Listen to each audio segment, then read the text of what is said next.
ఎన్ని సంవత్సరాలు?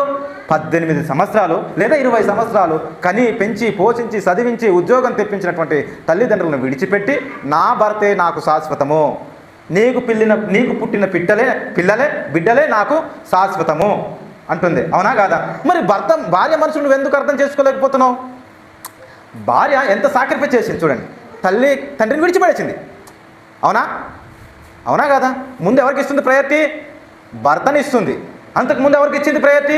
తల్లిదండ్రులకు ఇచ్చింది. అవునా? ఇప్పుడు తల్లిదండ్రులకి 20 సంవత్సరాలు పెంచి పోషించిన వారిని విడిచిపెట్టి భర్తే నాకు శాశ్వతము అనుకుని నీ దగ్గర ఉన్నప్పుడు నువ్వు ఎలా అర్థం చేసుకోవాలి? అందుకే ప్రభు అయిన దేవుడు ఏమన్నాడంటే భార్యను ప్రేమించండి. ఏమన్నాడు? ప్రేమించండి. చాలా సాక్రిఫైస్ చేసింది భార్య. అవునా?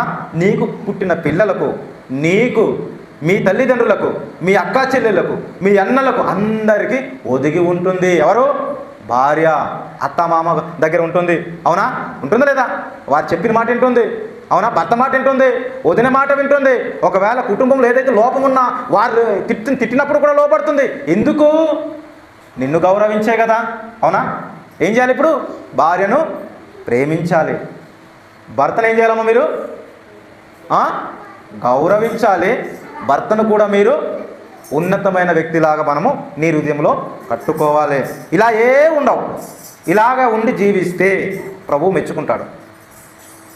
నీకు వేరు కాదు, ఏక శరీరము అన్నాడంటే ఒక శరీరంలో 2 కళ్ళు లాంటివి. అవునా?